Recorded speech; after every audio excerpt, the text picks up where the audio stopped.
Meus irmãos, quero cumprimentá-los com a paz do Senhor Jesus. Hoje iniciamos o terceiro trimestre do ano letivo de 2023 da Escola Bíblica Dominical. Na classe de adultos estudaremos esta revista, que tem como tema geral a Igreja de Cristo e o Império do Mal. Como viver neste mundo dominado pelo espírito da Babilônia. O comentarista é o pastor Douglas Batista. Gravamos uma aula introdutória abordando os seguintes pontos. Em primeiro lugar, características e objetivos da revista. Em segundo lugar, orientações pedagógicas, como ministrar todas as lições em classe. E, por fim, fizemos a indicação de materiais complementares. Se você quiser conferir, o link está aqui em cima. Vamos estudar a lição de número 1, indo direto ao ponto, porque já fizemos uma abordagem geral.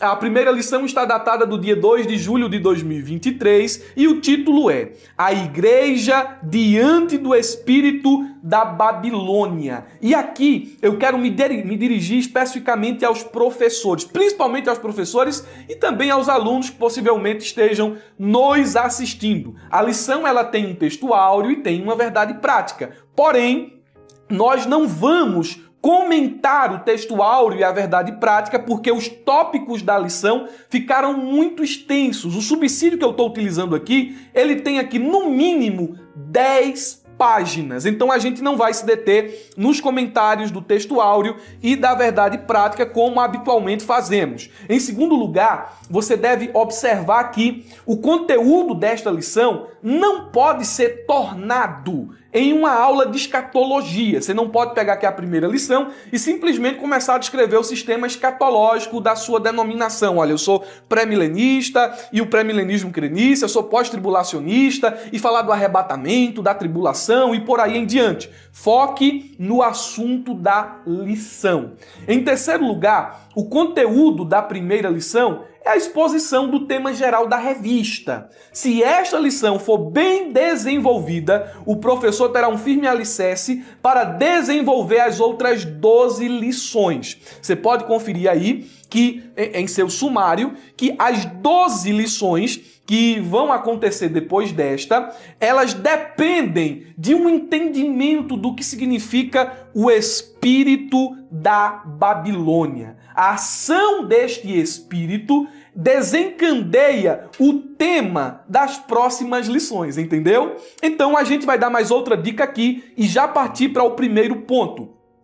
A última dica que eu quero dar é que não permita que sua aula se torne um debate político entre pessoas de direita e pessoas de esquerda. Ah, porque o governo de esquerda, porque o governo de direita. Não. Se concentre mais uma vez no conteúdo da revista. Sua posição deve ser a bíblica. Se concentre em expor o conteúdo da revista. Amém? Senão você vai perder o controle da aula em classe. Vamos então à exposição dos tópicos da lição. O meu subsídio ele está diferente apenas nos subpontos. Não vamos seguir os subpontos, mas seguiremos os pontos. E eu tenho certeza que nós cumpriremos aqui os objetivos propostos pelo setor pedagógico da CPAD, que são, em primeiro lugar, apresentar os significados de Babilônia. Em segundo lugar, elencar os sistemas que formam o espírito da Babilônia.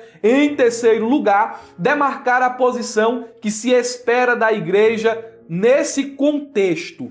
Presta atenção porque o roteiro aqui está muito bom. Nós vamos entender qual é o sentido que o autor utiliza aqui essa expressão Babilônia, o espírito da Babilônia. Nós vamos mostrar quais são os sistemas que este espírito influencia, como ele atua para solapar a espiritualidade da igreja e, por fim, vamos finalizar com chave de ouro, mostrando qual deve ser a posição da igreja de Cristo, tá bom?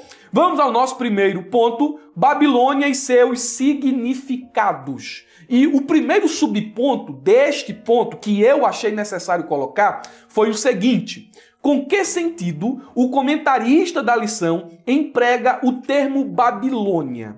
Vamos para um sentido literal? Num sentido literal, a Babilônia ela foi uma importante cidade-estado situada na Mesopotâmia. Historicamente, surgiu por volta do século XIX a.C., sendo considerada como o berço da civilização nas áreas políticas e culturais, sociais e econômicas. Porém, preste atenção, aqui a gente falou no sentido literal, porém, quando o livro de Apocalipse cita essa cidade, não se refere ao local geográfico da Babilônia, mas sim ao simbolismo que ela representa.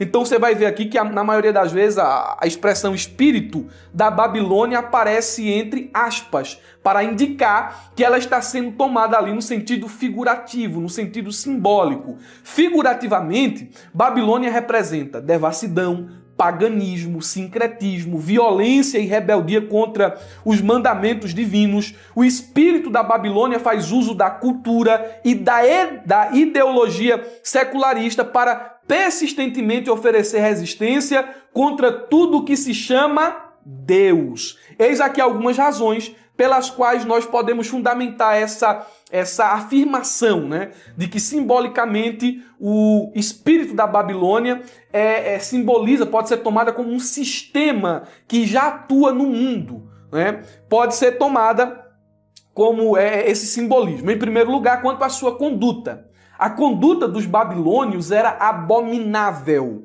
e repugnante. Eles se entregavam a tais práticas como politeísmo, promiscuidade moral, imoralidade sexual, idolatria e muitas outras mazelas contrárias à dignidade da vida humana. Então, tudo o que diz respeito a pecado, seja em todas as áreas, a Babilônia é figurativamente tomada, a expressão Babilônia, espírito da Babilônia, é figurativamente tomada como um espírito que age para que o mundo ou a sociedade e a civilização esteja em constante degeneração. Em segundo lugar, quanto à sua perseguição e violência. Quando nós olhamos para as Escrituras, lá por volta do ano 587 a.C., houve ali a invasão da nação de Judá. Os babilônios ou caldeus, como eram chamados, eles entraram em Jerusalém, queimaram o templo e os palácios, derrubaram os muros de Jerusalém, assassinaram homens, mulheres, velhos e crianças e arrastaram centenas de hebreus para serem escravos na terra de Siná, conforme o segundo livro das Crônicas, capítulo 36, versículo 6 ao 20. Então, quando a gente olha para a Bíblia, a gente vê que os babilônicos, né, eles eram povos extremamente imorais, povos idólatras, povos que eram violentos, perseguiram o povo de Deus, e eles são essa exata representação desse sistema antideus que atua no mundo, desse espírito que influencia a religião, a cultura, a economia e a política. Então, Babilônia pode ser tomada com esse sentido figurativo. Eu penso que esses pontos aqui já supra-mencionados, eles são mais que suficientes para entendermos qual é a posição bíblica, quando a gente vai tratar aqui do espírito da Babilônia, a posição bíblica e a posição do autor, do pastor Douglas Batista. Vamos aí para os próximos subpontos, né? O segundo subponto, eu quero rapidamente expor aqui Apocalipse 17. É um capítulo que vai falar sobre a Babilônia religiosa. E no terceiro subponto, eu quero rapidamente também expor Apocalipse, capítulo de número 18. Lembrando aos alunos da ferramenta EBD, aos que são assinantes exclusivos, que nós disponibilizamos aí, eu acredito que uns 5 materiais complementares, 5 leituras complementares dentro da plataforma da ferramenta. Fizemos um resumo do comentário do Stanley Horton, fizemos um resumo do comentário do Antônio Gilberto e também fizemos um resumo do comentário do Hernandes Dias Lopes. E o resumo desses comentários está disponível para você aí na plataforma da ferramenta. Faça a leitura. Quem está me assistindo pelo YouTube pode ir aqui embaixo do vídeo e clicar no link azul e fazer o download desse subsídio. Você vai ser direcionado a uma página e lá você fará o download do subsídio. Mas os materiais que mencionei são exclusivos dos alunos assinantes da ferramenta EBD. Vamos começar a nossa exposição aqui de Apocalipse 17, bem rápido, para não nos perdermos aqui e gastarmos tanto tempo assim. Vamos lá. O livro de Apocalipse, ele mostra, pelo menos aqui, 5 inimigos de Cristo. E esses inimigos são o dragão, o anticristo, o falso profeta, a grande meretriz, ou a grande prostituta, que é um dos inimigos aqui que a gente vai destrinchar. E o último, os homens que têm a marca da besta. Esse quadro ele é apresentado nos capítulos 12 a 14. E ele tem aqui maiores explicações nos capítulos 17 e 18. O capítulo 17 começa aqui apresentando uma série de visões que revelam 3 quedas finais, juntamente com o capítulo 18. Nós somos informados quanto aos detalhes da queda da Babilônia ou da grande prostituta, que já foram anunciados no capítulo 14, versículo 8, capítulo 16, versículo 19, e o capítulo 19 celebra a sua queda com um hino de louvor a Deus. Apocalipse 19, versículo 11 e 12, descreve a queda do anticristo e de seu reinado. Capítulo 20 mostra a queda e o julgamento final de Satanás e de todos os que o seguem. A gente percebe que no final da história, o povo de Deus será vitorioso. Deus julgará as nações que se levantarem contra a igreja, contra o povo de Israel. Deus julgará o falso profeta, a besta. Deus julgará a grande prostituta. Deus julgará Satanás. Deus porá um fim em todos os inimigos, em todos os seus inimigos. O capítulo 17 aponta aqui 3 quadros. O primeiro deles faz uma descrição da grande meretriz. O segundo descreve a besta, que é o anticristo. E o terceiro fala da vitória de Cristo e de sua igreja. E eu vou aqui rapidamente explicar para os irmãos alguns pontos, porque quando a gente fala do livro do Apocalipse, é um livro que tem muito simbolismo, muita imagem, muita linguagem simbólica, linguagem apocalíptica, e é difícil entender alguns pontos aqui. Então, sob uma perspectiva pré-tribulacionista e pré-milenista, eu quero fazer a exposição do capítulo 17 e 18. Vamos ler um texto para fundamentar aqui os nossos comentários. É texto importante para o tema geral da revista e por essa razão estamos tratando dele aqui. Apocalipse 17, versículo 1 ao 3 diz: E veio um dos 7 anjos que tinha as 7 taças e falou comigo, dizendo-me: Vem e mostrar-te-ei a condenação da grande prostituta, que está assentada sobre muitas águas, com a qual se prostituíram os reis da terra, e os que habitam na terra se embebedaram com o vinho da sua prostituição. E levou-me em espírito a um deserto, e vi uma mulher assentada sobre uma besta de cor escarlate, que estava cheia de nomes de blasfêmia, e tinha 7 chifres, e tinha 7 cabeças e 10 chifres. Comentando essa passagem aqui que acabei de ler, o Warren Wiersbe, ele diz uma coisa interessante. Ele diz o seguinte: João é transportado em espírito, Apocalipse 17:3, para um deserto. Lá, ele encontra a meretriz e faz uma descrição do que vê. Versículos 2 a 6 do capítulo 17 de Apocalipse. Gênesis 2 fala de uma noiva pura em um lindo jardim. Mas no fim da Bíblia, a civilização encontra-se de tal modo degenerada que não passa de uma prostituta impura em um deserto. É isso que o pecado faz com as pessoas. Eu penso que o Wiersbe foi muito preciso em seu comentário. O espírito da Babilônia que atua neste mundo vem constantemente influenciando as nações, instigando a cultura e a economia, bem como corrompendo a igreja, atacando-a de forma externa e interna. Qual é o objetivo e o resultado almejado pelo espírito da Babilônia? Uma sociedade degenerada. Uma igreja morta, entregue a toda sorte de prostituição e adultério espiritual. Prostituição é o ato de oferecer ou praticar sexo em troca de dinheiro ou outros benefícios. A pessoa que se prostitui faz do sexo uma fonte de renda ou de lucro. A igreja que se prostitui é aquela que se vende por favores políticos, que troca a sua pureza por facilidades. ofertas mais altas, fama, prestígio, visibilidade. Uma igreja que incorre nessas práticas e está sob a influência do espírito da Babilônia. Eu estava nervoso, agora já estou começando a me soltar. O adultério é o ato de ter relações sexuais com alguém que não seja o seu cônjuge. A pessoa que comete adultério quebra a fidelidade e a confiança que deveria ter com o seu cônjuge. A igreja que comete adultério espiritual conhece a Deus, mas se deixa seduzir por falsas doutrinas, falsos profetas ou falsos cristos. O espírito da Babilônia, ele atua corrompendo as nações, corrompendo os homens e influenciando a sociedade em seus pilares. Eu sou assembleano, eu sou pentecostal. No âmbito da escatologia, eu defendo o sistema pré-tribulacionista, o sistema pré-milenista, e embora eu discorde das interpretações escatológicas do Hernandes Dias Lopes, eu reconheço que ele fez um comentário muito bom sobre o livro de Apocalipse, especialmente no capítulo 17 e 18, com determinadas exceções.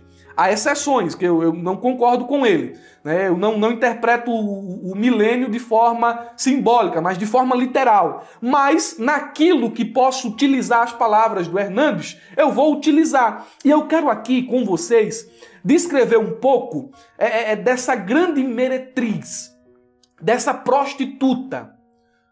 Eu vou um pouquinho assim dessa mulher que é descrita aqui no capítulo 17 de Apocalipse, cujo seu espírito, né, ou o espírito da Babilônia, chamado aqui pelo comentarista da lição, já está em atuação no mundo. Apocalipse 17 trata de um evento escatológico futuro, quando o espírito da Babilônia e o anticristo estarão dominando o mundo de forma muito profunda. Mas até lá, o espírito já está em atuação. E eu quero descrever aqui um pouco sobre essa grande meretriz, sobre essa Babilônia religiosa, sobre essa Babilônia religiosa que representa uma igreja apóstata, um sistema antideus, uma religião anticristã.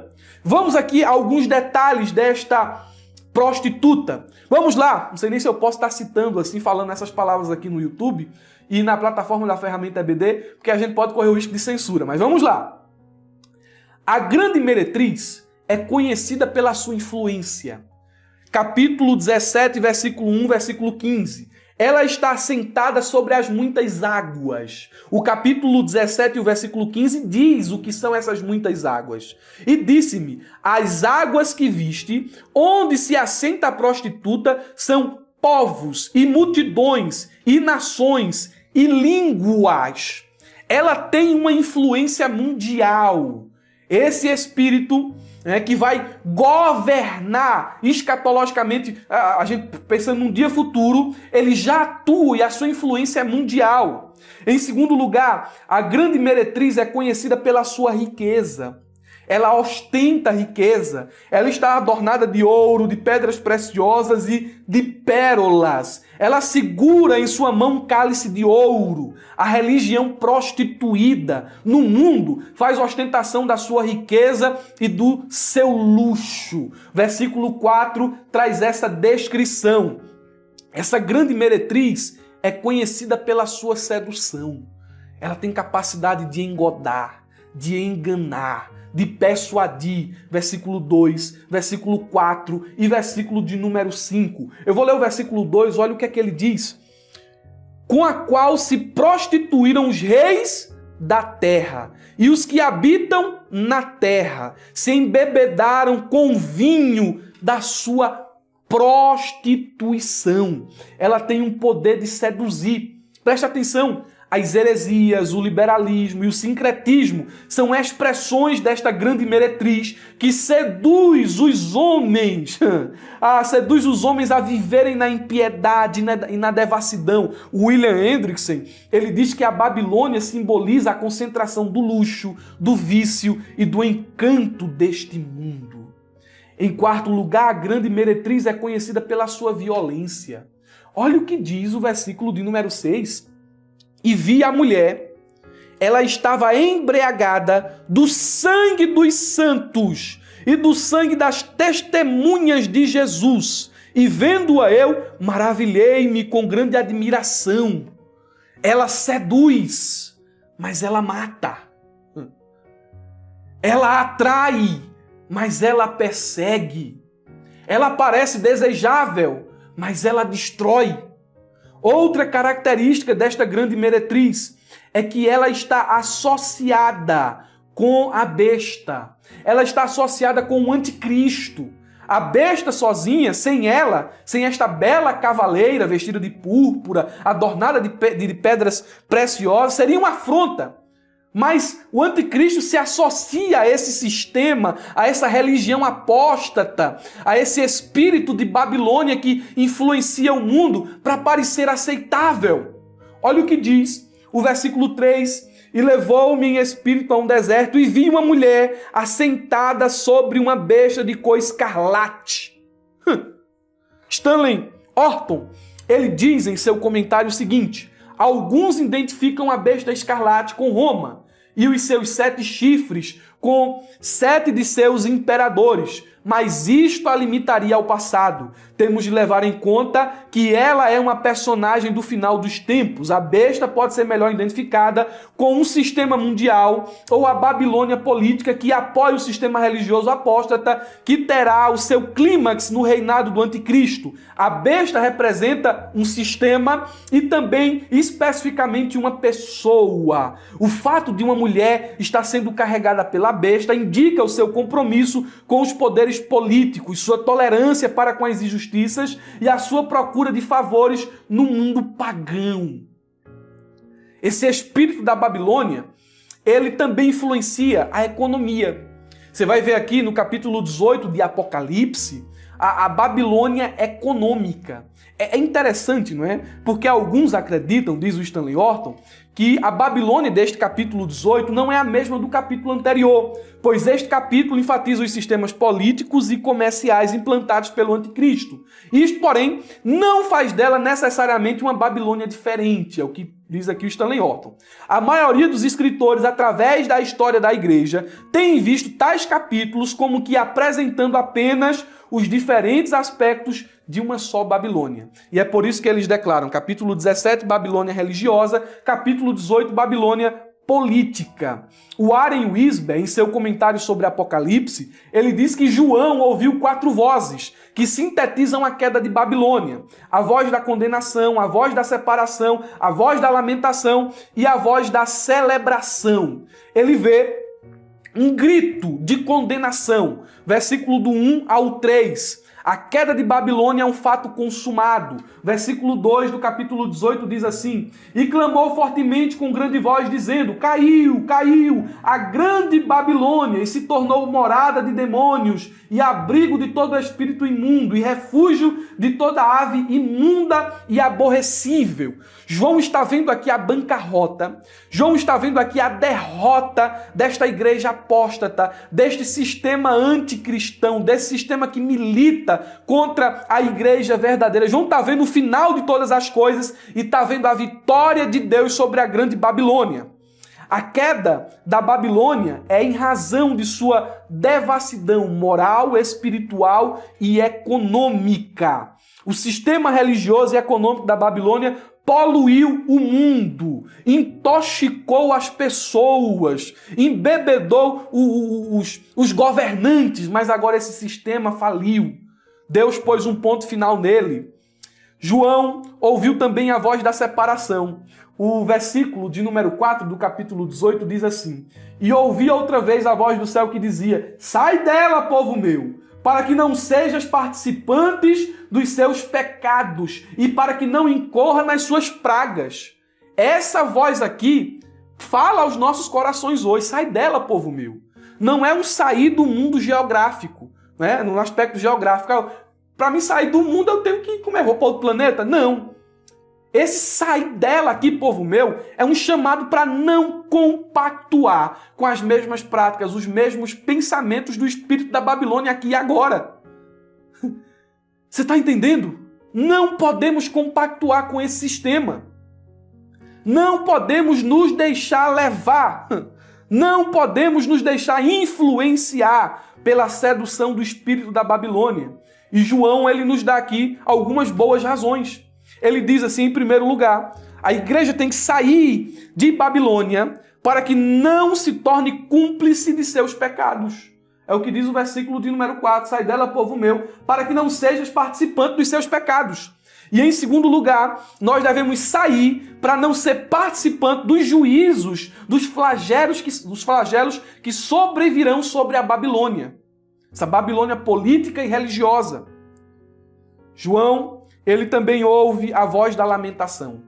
Naquele dia escatológico, quando esse sistema estiver todo já fortalecido e organizado, e quando ele cair, João viu que os homens poderosos da terra, os homens de influência lamentaram. Os mercadores também lamentaram. Os homens de navegação também lamentaram. Esse sistema, quando ele cair, através dos juízos de Deus, ele vai causar um colapso mundial. Ele nunca mais vai se pôr de pé, ele nunca mais vai ser erguido. Porque quando a nova Babilônia cair, Jesus implementará o seu reino milenar aqui na terra. João ouve a voz da celebração. Isso aqui é interessante, porque no final do capítulo 18, versículo 20, diz o seguinte: alegra-te sobre ela, ó céu, e vós, santos apóstolos e profetas, porque Deus julgou a vossa causa quanto a ela. O povo de Deus não busca vingança, mas se alegra quando Deus executa seus retos juízos. Todo esse sistema, esse mundo que jaz do maligno e que se afunila para o aparecimento e domínio do anticristo, terá um ponto final em um dia escatológico. A gente olha para o fim da história e vê que não é desastre. A gente lê o final da Bíblia e percebe que Deus está no controle de tudo e que a vitória é do povo de Deus. Mas enquanto estamos vivendo aqui e agora, não devemos ser participantes da grande Babilônia, do seu espírito que já está atuante no mundo. Devemos viver como cidadãos do céu, como cidadãos da Nova Jerusalém. Aqui é uma breve explicação, uma rápida explicação do capítulo 17 e do capítulo 18 do livro do Apocalipse. São eventos pós-arrebatamento e são eventos que antecedem a chegada do reino milenial. Amém? Então, meus irmãos, nós vamos aqui agora fazer a exposição do tópico de número 2. Se ficou alguma dúvida, leia o material ou os materiais complementares. Se ainda ficar alguma dúvida, coloque aí nos comentários e teremos o maior prazer de assistir a todos os irmãos. Eu estou correndo um pouco assim e pode acontecer de eu não ser bem entendido aqui na minha exposição, porque expor o capítulo 17, o capítulo 18 e ainda expor mais alguns pontos aqui em uma aula de no máximo 50 minutos é um grande desafio. Então me ajudem aí, viu? Façam um esforço para entenderem aquilo que a gente está falando aqui. Então, em síntese, até agora vimos o significado de Babilônia, o que significa a palavra, a expressão Babilônia, como utilizada aqui pelo autor da revista, como é que ele utiliza essa expressão, como a Bíblia apresenta este termo Babilônia, meretriz, grande prostituta, em Apocalipse capítulo 17 e 18, são eventos escatológicos, são dias escatológicos narrados ali nesses dois capítulos, mas o Espírito que levou a esses dias escatológicos, ele já está atuante hoje. Aí nós agora vamos expor o tópico de número 2, o Espírito da Babilônia, no sistema religioso. Como já estudado, a Babilônia ela representa um conjunto de práticas reprováveis diante de Deus. E ela atua no sistema religioso hoje, seduzindo os irmãos, as igrejas, a uma prostituição espiritual. Apocalipse capítulo 17, versículo 2. E vejamos aqui algumas doutrinas e filosofias perigosas que levam a igreja a essas práticas promíscuas. Vamos lá. Primeiro, eu achei interessante citar aqui a teologia da prosperidade. Porque a teologia da prosperidade é uma marca de nosso tempo. E ela é uma adulteração do verdadeiro evangelho. Ela torna a igreja centrada no material. Ela torna os crentes doentes. Os crentes se tornam mancos quando abraçam essa teologia, se tornam crentes com o coração adoecido, com o coração materialista. Essa falsa doutrina ensina que Deus dá riquezas e sucesso a quem o ama e o obedece. O crente, na verdade, vira um mercenário, né? Ele ama e obedece a Deus para ser rico. Ele contribui para ser rico. Ele dá dízimo para ser rico. Essa doutrina miserável, ela adoece os crentes ao ponto de eles terem uma visão distorcida de quem Deus é e como Deus atua. Essa doutrina também ensina que problemas, sofrimento e doenças são sinal de pecado ou falta de fé. Por essa doutrina aqui, os apóstolos, os discípulos de Jesus, todos eles estavam em pecado e todos eles eram incrédulos, porque sofreram em prol do Evangelho. Sofreram em prol da causa de Cristo. Isso aqui é uma doutrina que tem adoecido muitos púlpitos, tem desviado muitas igrejas, tem escandalizado o Evangelho. Outra filosofia perigosa, o liberalismo teológico. O espírito da Babilônia, ele atua por detrás de toda falsa doutrina e toda filosofia anticristã. O liberalismo teológico nega ou relativiza algumas verdades fundamentais da fé cristã, como a inspiração, a autoridade, a inerrância da Bíblia, os milagres, a divindade de Jesus, a sua morte expiatória, sua ressurreição corporal e sua volta. O liberalismo teológico se baseia mais na razão humana do que na revelação divina e reduz o cristianismo a uma ética humanista e social. Isso aqui, você vê a igreja inclusiva, as igrejas inclusivas, no aspecto de aceitar todo tipo de pecado, liberalismo teológico. Você vê teólogo aí dizendo que a Bíblia precisa ser reescrita, a Bíblia precisa ser atualizada, liberalismo teológico. Você vê gente questionando os valores da palavra de Deus, liberalismo teológico. Meus irmãos, isso é um perigo. Um perigo. Você vê esse pessoal aí, né, aparecendo aí na mídia, pregando contra a igreja, pregando contra a instituição. Você vê gente dizendo assim, eu saí da igreja, mas eu sirvo a Deus ainda. Isso é influência, é resultado do liberalismo teológico. Nós temos a secularização. O secularismo é uma cosmovisão e um estilo de vida que se inclina para o profano mais do que para o sagrado, o natural mais do que o sobrenatural. O secularismo é uma abordagem não religiosa da vida individual e social. O cristão infectado pelo secularismo vive na igreja de acordo com os padrões do mundo. Você pode, eu acho que eu não posso falar aqui, mas vocês vão entender. Você pode se assumir, tá entendendo, né? Você pode se declarar, né, trocar sua sexualidade e dizer, tá tudo bem. Eu posso incorrer nessas práticas e viver na igreja. E mesmo assim ser salvo, tá tudo bem. Você vê gente aí nas drogas, cantando música mundana, música imoral, fazendo dança imoral e cantando em igreja gospel. Tá tudo bem, né? Em igreja cristã entre aspas. E tá tudo bem. Né? Você vê gente aí, não sei, com a aparência, meu Deus do céu, bebendo, de todo jeito, e cantando, e pregando. E tá tudo bem. Secularismo. Aí nós temos o pragmatismo religioso. O pragmatismo religioso é quando a igreja abandona o que é certo em função daquilo que dá certo. Uma igreja pragmática é aquela que torna a igreja um comércio, os crentes consumidores e o evangelho um produto. A igreja vira um palco, os pregadores tornam-se artistas e os cantores viram celebridades. Tem muita gente, muito lugar que a igreja virou isso aqui. A igreja virou um comércio. Sincretismo. O sincretismo religioso é a mistura da fé cristã com as práticas religiosas de outras religiões. Abraçar o sincretismo é abandonar o evangelho verdadeiro. O cristianismo tem crescido em extensão, mas não tem crescido em profundidade. O povo evangélico tem abraçado práticas estranhas, como lenço ungido, unção do riso, sal grosso. e muitas outras práticas que não condizem com o evangelho. E eu diga-se de passagem, isso aqui não é pentecostalismo não, viu? Botar sal grosso, fazer oração, entrevistar Satanás no culto. Isso não é pentecostalismo, isso nem é doutrina bíblica. Isso é mistura, isso é sincretismo.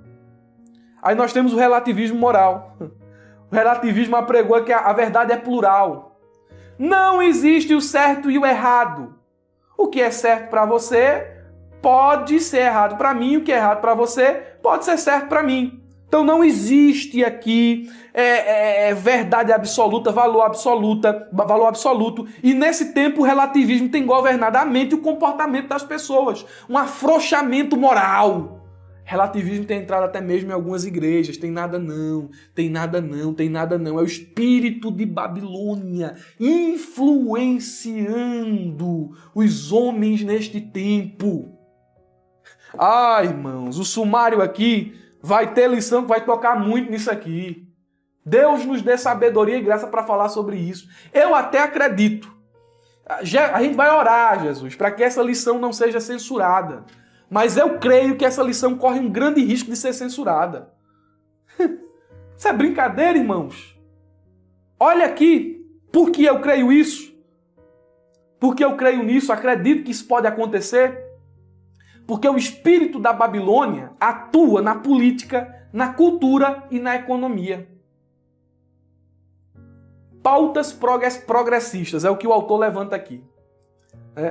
Primeiro, o que é progressismo? Presta atenção, o que é progressismo? Parece um nome bonito, né? Progressismo. Progressismo é o conjunto de doutrinas filosóficas, sociais e econômicas baseadas na ideia de que o progresso é vital para o aperfeiçoamento da condição humana. Definição linda. O progresso é aí entendido como um avanço científico, tecnológico, econômico e comunitário. Que definição linda! Um filósofo e historiador, eu não sei se está o nome dele, ele diz que progressismo é a ideia de que a sociedade caminha constantemente em direção ao progresso material, moral, e social. Acendam aí as luzes, acendam o alerta. Um progresso moral? Como é esse progresso moral? Segundo os seus defensores, a sociedade está em constante evolução, desde que se alia ao progresso, à técnica e à ciência.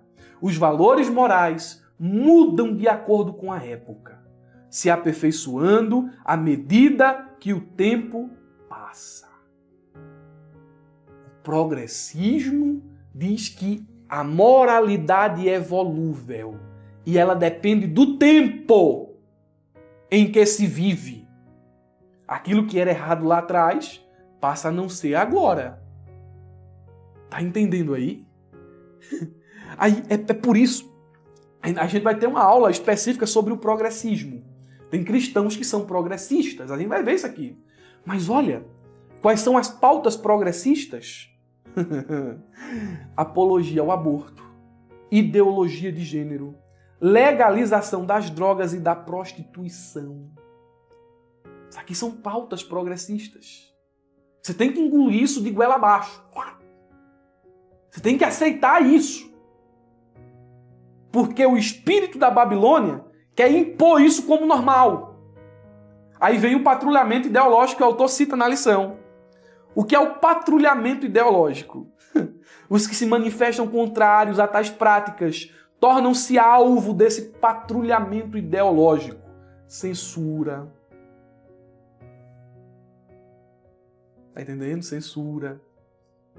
Esse povo é taxado como intolerantes, machistas, fascistas, homofóbicos, preconceituosos e outros adjetivos depreciativos, simplesmente por não negar os valores da palavra de Deus, por ser contra o aborto, por ser contra a prostituição. Você é fascista, você é preconceituoso. Eles falam em liberdade de expressão, mas cerceiam a sua. Eles impõem a opinião deles, você tem que aceitar calado. Há um ativismo judicial, eu não posso nem falar disso aqui, né? ativismo judicial, mas está aí no subsídio. E também tem um apoio da grande mídia. A grande mídia, as artes, a literatura e a educação promovem o doutrinamento contrário à fé cristã. Coagida pelo politicamente correto, a sociedade assimila e defende a nova cultura. As escolas e universidades, em muitos lugares, são campos de doutrinação e não de estudo, de ensino das matérias. É brincadeira, irmãos? Vamos finalizar a nossa pré-aula? Terceiro ponto diz a posição da igreja. Qual deve ser a posição da igreja? Frente ao espírito da Babilônia. Qual deve ser? O comentarista da revista, ele diz o seguinte: não negociar a ortodoxia bíblica, formar o caráter de Cristo e aguardar a volta de Jesus. Excelente. E eu me lembrei das 5 solas hasteadas como uma bandeira pelos protestantes, as 5 solas da Reforma. A igreja não pode abrir mão dessas verdades fundamentais. Diante do espírito da Babilônia, as 5 solas, elas devem ser hasteadas. E quais são as 5 solas? Ou o que são as 5 solas? Elas são proposições teológicas que sintetizam os pilares da reforma protestante. Elas expressam em 5 frases latinas o conceito da teologia cristã em oposição à heterodoxia. Os 5 solas são sola Escritura, solas Christo, sola gratia, sola fide, sola Deo gloria. A palavra latina sola significa unicamente ou somente. E as 5 solas são somente as Escrituras, somente Cristo, somente a graça, somente a fé e somente a Deus a glória. Devemos hastear essa bandeira, levantar esses pilares e não abrir mão deles. Somente a Escritura. Reafirmamos a Escritura como inerrante, como fonte única de revelação divina escrita, única para constranger a consciência. A Bíblia sozinha ensina tudo o que é necessário para a nossa salvação do pecado e é o padrão pelo qual todo comportamento cristão deve ser avaliado. Negamos que qualquer credo, concílio, indivíduo ou sistema que este mundo queira implantar, contrariando o que está exposto na Bíblia, contrariando o que está exposto na Bíblia, seja aceitável. Somente a Bíblia é nossa única regra de fé. Aí vem aqui somente Cristo. Reafirmamos que nossa salvação é realizada unicamente pela obra mediatória do Cristo histórico. Sua vida sem pecado e sua expiação por si só são suficientes para a nossa justificação e reconciliação com o Pai. Somente a graça. Reafirmamos que na salvação somos resgatados da ira de Deus unicamente pela sua graça. A obra sobrenatural do Espírito Santo é que nos leva a Cristo, soltando-nos de nossa servidão ao pecado e erguendo-nos da morte espiritual à vida espiritual. Somente a fé. Reafirmamos que a justificação é somente pela graça, somente por intermédio da fé, somente por causa de Cristo. Só a Deus a glória. Somente a Deus a glória. Tudo que temos e o que somos é dele, por ele e para ele. A igreja não pode abrir mão disso aqui. E nós travaremos verdadeiras batalhas nas próximas lições. Eu vou finalizar mostrando aqui, denunciando algumas ações do espírito da Babilônia. Primeiro, o espírito da Babilônia age na deturpação da doutrina bíblica do pecado. Nossa segunda lição. Esse mesmo espírito, ele age por meio de ensinos progressistas. Ele age mostrando, ensinando, apregoando que a criatura vale mais do que o Criador. Esse espírito age